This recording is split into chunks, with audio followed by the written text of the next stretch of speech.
hoje você vive da dança. Você Sim. é criador de conteúdo e vive exclusivamente da dança. Isso. Na época que não tinha o Instagram, você postava as coisas no YouTube também, né? Sim. Você foi um dos pioneiros. Exato. Cara, como que foi pra você, assim, sair da sua aula e ir pro digital, né? Que você tem um alcance maior, mas você já estava 100% preparado? Ou você falou, não, vou postar porque eu acho legal, a galera vai conhecer, porque ali você, automaticamente, as pessoas assistem o seu vídeo, né? Uhum. Aquelas que não estão na aula e estão aprendendo a coreografia em casa, Sim. onde quer que esteja, né? Exato. Cara, quando começou essa parada de YouTube, eu lembro que eu assistia muito vídeo engraçado, bacana, coisa e tal. E eu olhava e falava assim, não tem, mano. Não tem ninguém ensinando uma coreografia ou alguma coisa do tipo.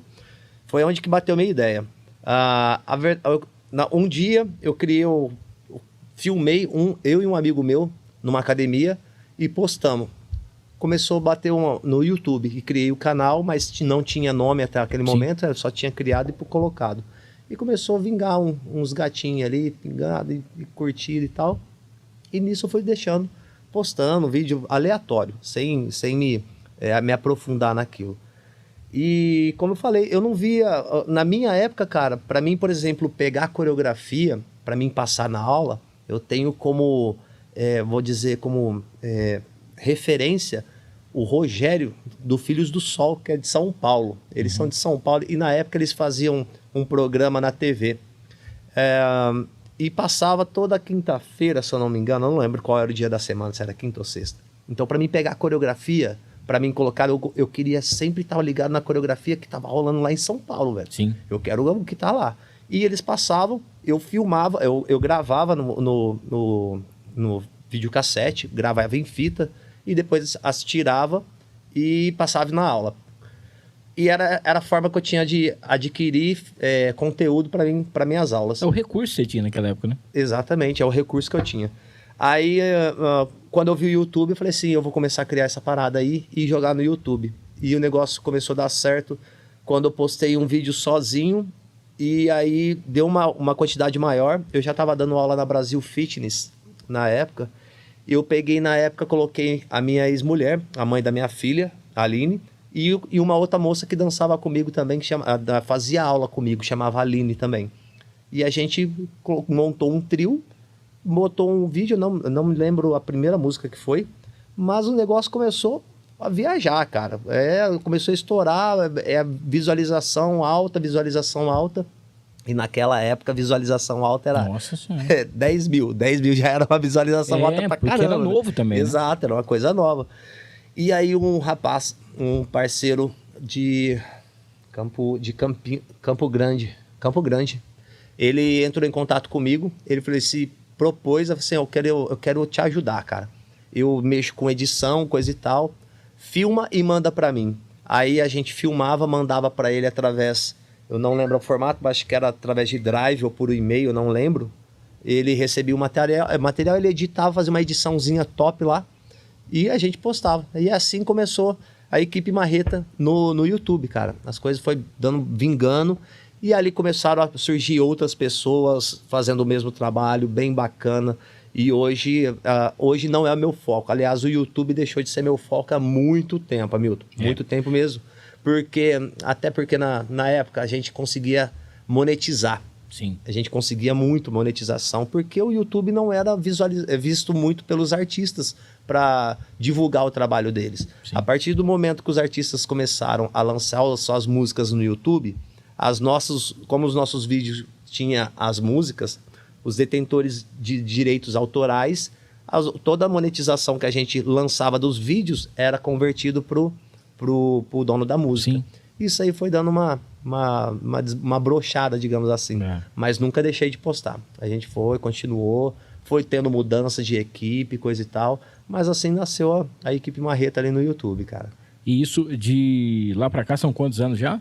Do YouTube, 14, eu acho que de YouTube, acho que dá uns 12 anos, se eu não me engano. A equipe tem 14.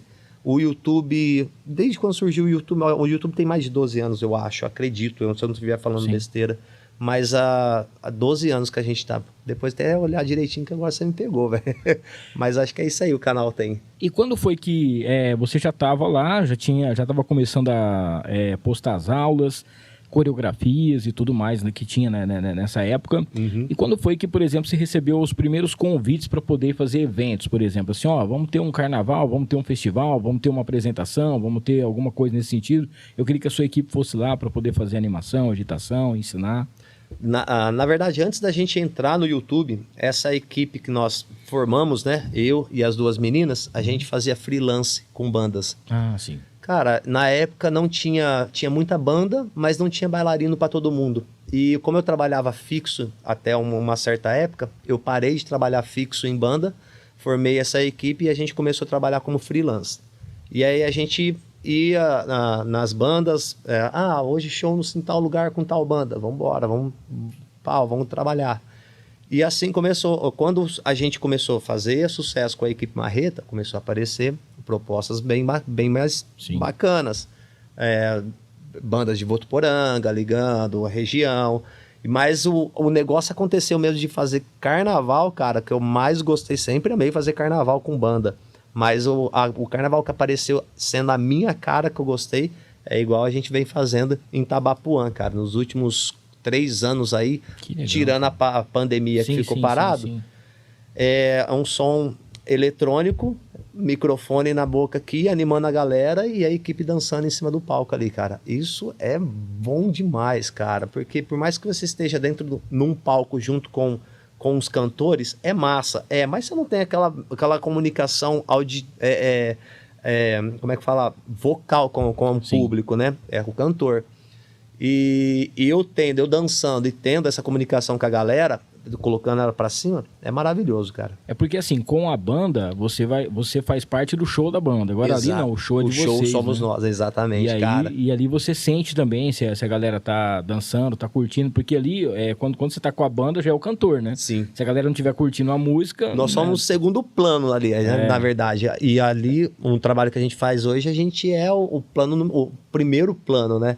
Então a gente vai sentindo também durante os blocos que a gente vai dançando, vê que a galera dá uma caída, a gente joga um outro estilo de música, mas a gente não trabalha em cima 100% focado só em música de carnaval. Sim. A gente leva um repertório bem bacana para todo mundo curtir, geral. E aí, gostou desse corte? Então não esqueça, se inscreva no canal, ative as notificações, dá aquele like e compartilha para todo mundo. O link para o episódio completo tá aqui embaixo. É só clicar e assistir.